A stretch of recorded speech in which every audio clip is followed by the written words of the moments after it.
नमस्कार, स्वागत है एक बार फिर से चुनावी समर में। मायावती उत्तर प्रदेश में चुनाव प्रचार शुरू करने से पहले टिकटों में भारी फेरबदल के मूड में हैं। इसलिए उन्होंने बाकी उम्मीदवारों की लिस्ट जारी नहीं की। बीएसपी ने एक सर्वे कराया जिसमें पार्टी के कई प्रत्याशी चुनाव हार रहे हैं। इस सर्वे के बाद से मायावती अपने उम्मीदवारों पर सर्जिकल स्ट्राइक करने की तैयारी में है और कम से कम 7 से 8 उम्मीदवारों का टिकट बदलने का फैसला किया है। जैसा कि हम सभी जानते हैं कि उत्तर प्रदेश में लोकसभा चुनाव के लिए समाजवादी पार्टी, बीएसपी और आरएलडी में गठबंधन है। गठबंधन के फॉर्मूले में बीएसपी को 38, समाजवादी पार्टी को 37 और आरएलडी को 3 सीटें मिली। लेकिन मायावती ने अब तक सिर्फ 17 टिकटों का ही ऐलान किया।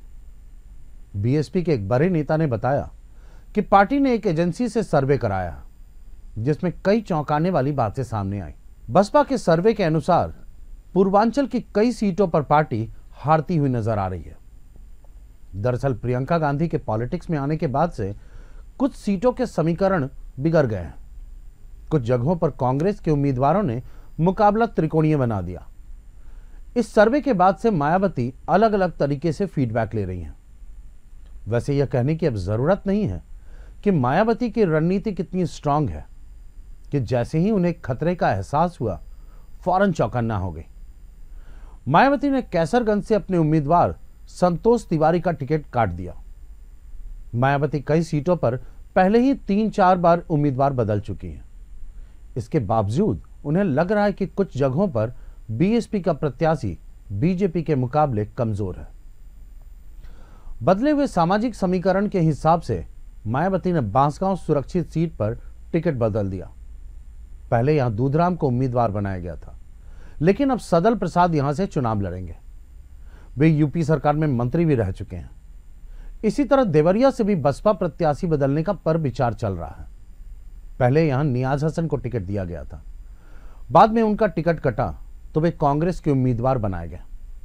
अब यहां से बीएसपी के विनोद जायसवाल चुनाव लड़ रहे हैं। लेकिन बदले हुए हालात में बहन जी अब यहां से भी अपना उम्मीदवार बदलने का मन बना चुकी हैं। सलेमपुर से बीएसपी के प्रदेश अध्यक्ष आरएस कुशवाहा चुनाव लड़ रहे हैं, लेकिन सर्वे में उनके हारने की रिपोर्ट आ रही है। इसलिए मायावती ने उनके बदले किसी और नेता को चांस देने का मूड बनाया। यह सभी को पता है कि पिछले लोकसभा चुनाव में बीएसपी अपना खाता तक नहीं खोल पाई थी। इसलिए इस बार मायावती फूंक फूंक कर कदम रख रही हैं। वह ऐसी कोई गलती नहीं करना चाह रही जिससे बसपा की चुनौती कमजोर हो। वैसे इस लोकसभा चुनाव में भाजपा की नब्ज भले ही मायावती की हाथ में ना हो, पर कांग्रेस की नब्ज पूरी तरह से मायावती के पकड़ में है। इसलिए मायावती कांग्रेस को उत्तर प्रदेश में बढ़ने का कोई मौका नहीं देना चाह रही। दरअसल बसपा और कांग्रेस का वोट बैंक लगभग एक सा है। ऐसे में मायावती वो सारे नुस्खे अपना रही हैं जिससे कि राज्य में कांग्रेस का बचा खुचा वोट बैंक भी खत्म हो जाए। फिलहाल तो मायावती अपने पार्टी के उम्मीदवारों के नाम में बड़ा परिवर्तन करने की तैयारी में है। अगर मायावती का यह दांव सटीक निशाने पर बैठा तो फिर उत्तर प्रदेश से भाजपा खत्म होना हो, कांग्रेस जरूर खत्म हो जाएगी। हमारे साथ बने रहने के लिए आपका धन्यवाद। आप हमारे प्रोग्राम्स को YouTube पर भी देख सकते हैं और हमारे ऐप को Google प्ले स्टोर से डाउनलोड भी कर सकते हैं। Thank you.